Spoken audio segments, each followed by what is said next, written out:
सप्तवर्षीय युद्ध। सप्तवर्षीय युद्ध हुआ कब से कब तक? इंग्लैंड और फ्रांस के बीच। कब से कब तक? 1756 से 1756 से 1763 तक। आप हमें बताएंगे इंग्लैंड की राजधानी लंदन है। लंदन किस नदी के किनारे? थेम्स नदी के किनारे। किस नदी के किनारे? थेम्स नदी के। और अगर हम फ्रांस की राजधानी की बात करें तो फ्रांस की राजधानी पेरिस। और पेरिस किस नदी के किनारे? सीन नदी के। हाँ, पेरिस सीन नदी के। दुनिया की फैशन नगरी किसे कहते हैं? पेरिस। दुनिया की फैशन नगरी किसे कहते हैं? हाँ, फैशन नगरी। फैशन नगरी किसे कहते हैं? पेरिस को कहते हैं। आगे बढ़ जाते हैं। बोलता है कॉमन सेंस। कॉमन, हाँ, यह पत्र किसने लिखा था? तो टॉमस पेन ने। टॉमस पेन ने कॉमन सेंस नामक एक पुस्तक लिखा था। तीसरा सवाल है कि ब्रिटिश संसद ने स्टाम्प एक्ट किस वर्ष पारित किया? तो ये 1765 ईस्वी में। 1765 ईस्वी में आपको याद होगा स्टाम्प एक्ट एक प्रकार का कर था, टैक्स था, जो कागजों पर प्रत्यक्ष रूप से कर लगाया गया था स्टाम्प एक्ट के रूप में। बहुआ सुन रहे हो ना? अंग्रेज जहां के निवासी थे, कहां के? ब्रिटेन के। वहीं ब्रिटिश कहते हैं उसको। तो ब्रिटिश संसद ने अमेरिका में एक स्टाम्प एक्ट लगाया था। कब? 1765 में। यह जो टैक्स लगाया, इसके विरोध में अमेरिकी लोगों ने एक संस्था बनाई जिसका नाम था स्वाधीनता के पुत्र एवं पुत्रियां। तो सवाल आपसे पूछेगा कि स्वाधीनता की पुत्र एवं पुत्रियां किस आंदोलन से संबंधित है? कहां के स्वतंत्रता संग्राम से? तो अमेरिका के स्वतंत्रता संग्राम से संबंधित है स्वाधीनता के पुत्र एवं पुत्रियां। तो आगे हम बढ़ जाएं। चलिए आगे हम बढ़ जाते हैं। नेक्स्ट चौथा क्वेश्चन है ना, 4 नंबर क्वेश्चन आप लोगों को याद होगा ये बढ़िया से। चलिए नेक्स्ट सवाल है कि बोस्टन की चाय पार्टी की घटना। तब बोस्टन की चाय पार्टी की घटना 1773 ईस्वी में। बोस्टन क्या है भैया? तो बोस्टन एक बंदरगाह है। बोस्टन क्या है?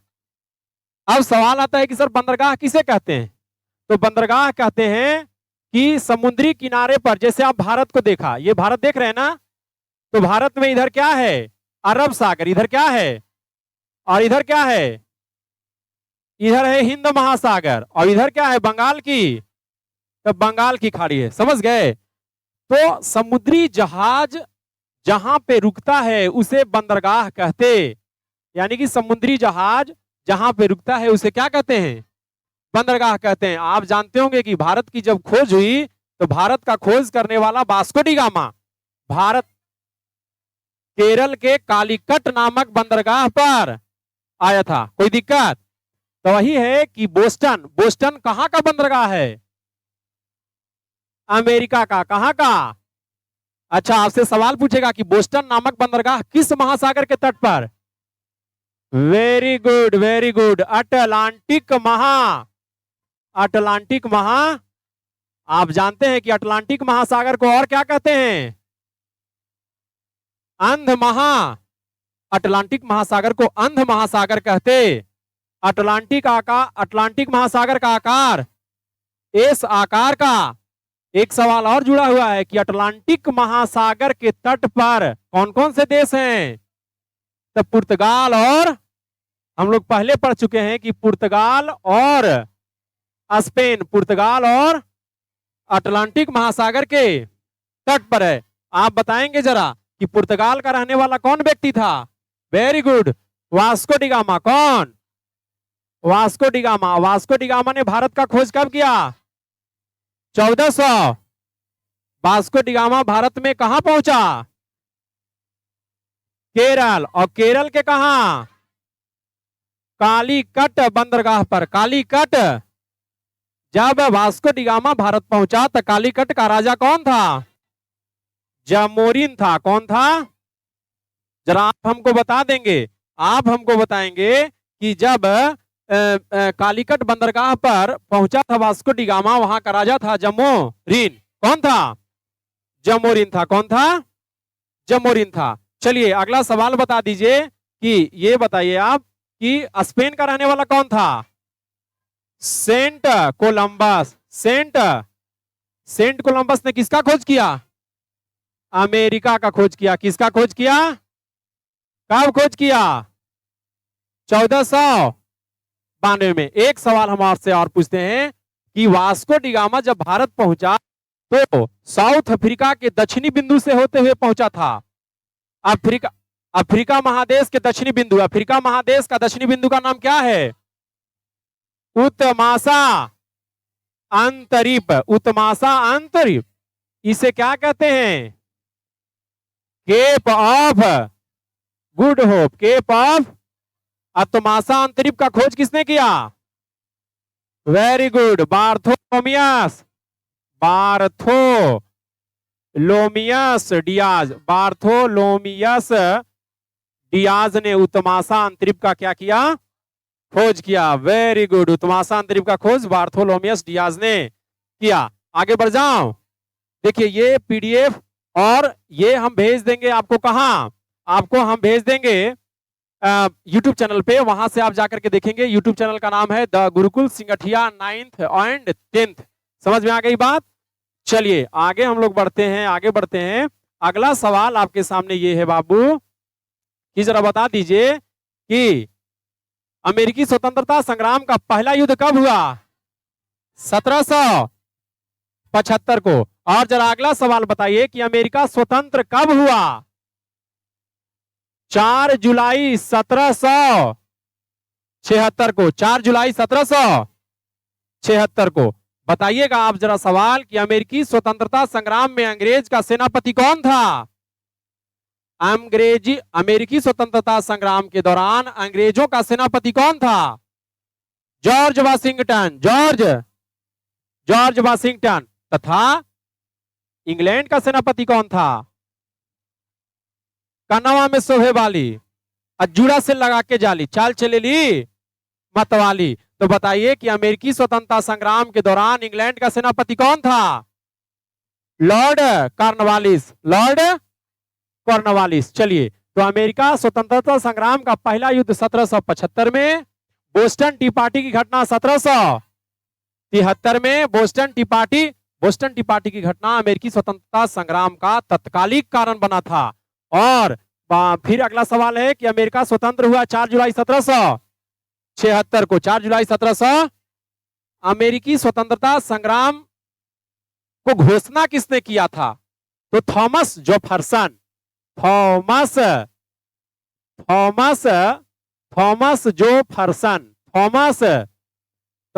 जेफरसन एक व्यक्ति था जिसने क्या किया था? स्वतंत्रता का घोषणा। अमेरिकी स्वतंत्रता का घोषणा किसने किया? Thomas Jefferson.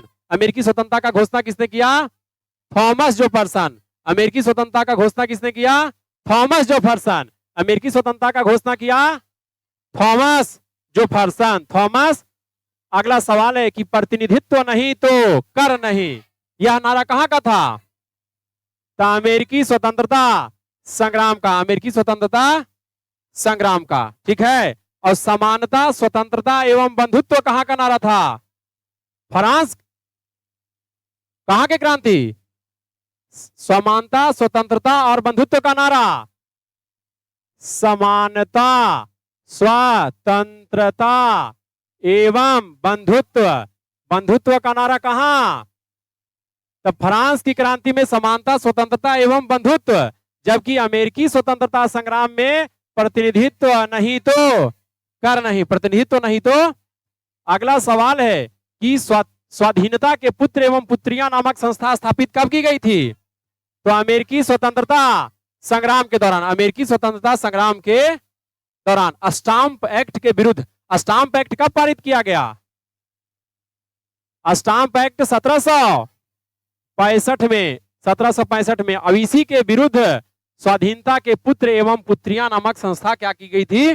गठित की गई थी। अगला सवाल है कि अमेरिकी स्वतंत्रता संग्राम में अंग्रेजी सेना का सेनापति कौन था?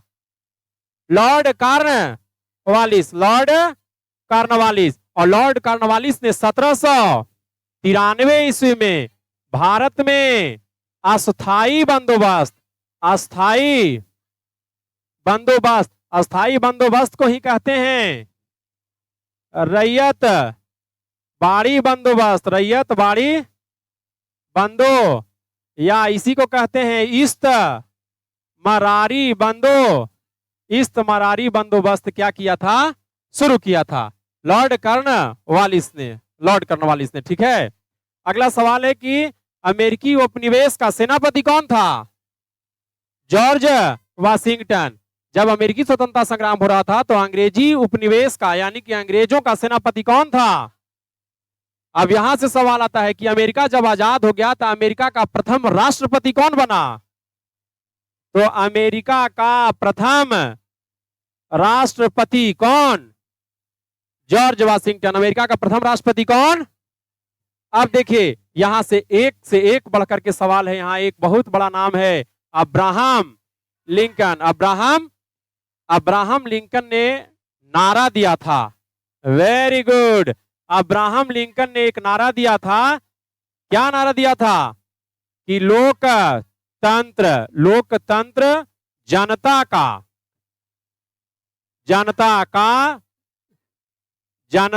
के द्वारा तथा जनता के लिए शासन है। जनता के लिए शासन बड़ी महत्वपूर्ण है, इसको याद कर लीजिए। 10वां में बहुत बार पूछा जा चुका है, 9वां में भी बहुत बार आएगा। बोलेगा कि वह कौन व्यक्ति था जिसने लोकतंत्र के लिए यह मतलब परिभाषा दिया कि लोकतंत्र जनता के लिए तथा जनता के द्वारा शासन है। तो अब्राहम लिंकन।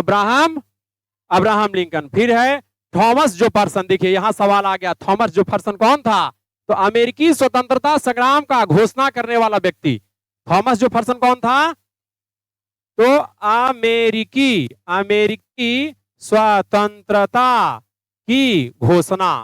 स्वतंत्रता की घोषणा किसने किया?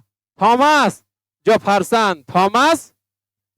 अब एक सवाल है थियोडोर रूजावेल्ट अमेरिका का पहला व्यक्ति था जिसे नोबेल का शांति पुरस्कार दिया गया 1906 में नोबेल का क्या दिया गया? शांति पुरस्कार दिया गया थियोडोर रूजावेल्ट को। हाँ, मुस्लिम लीग की स्थापना 1906 में, मुस्लिम लीग की स्थापना भी 1900। अच्छा, अब सवाल आपसे पूछेगा कि बताइए कि भारत का वह पहला व्यक्ति कौन था जिसे नोबेल पुरस्कार दिया गया? रविंद्रनाथ टैगोर। 1913 में। 1900 किसके लिए? तो उन्होंने एक पुस्तक लिखा था, एक नोवेल लिखा था, गीतांजलि। क्या लिखा था? और वही गीतांजलि में लिखा हुआ है जन गण मन अधिनायक जय हो, भारत का राष्ट्रगान। तो भारत का राष्ट्रगान जन गण मन गीतांजलि नामक पुस्तक में लिखा गया है रविंद्रनाथ टैगोर के द्वारा। तो रविंद्रनाथ टैगोर ने एक पुस्तक लिखा, एक नोवेल लिखा गीतांजलि, उसी के लिए एशिया का पहला व्यक्ति, भारत का पहला व्यक्ति जिसे साहित्य के लिए नोबेल पुरस्कार दिया गया 1913 ईस्वी में। आप इसको क्या करिए, पेन डाउन करिए, इसको जल्दी जल्दी क्या करना है, लिख लेना है। ठीक है।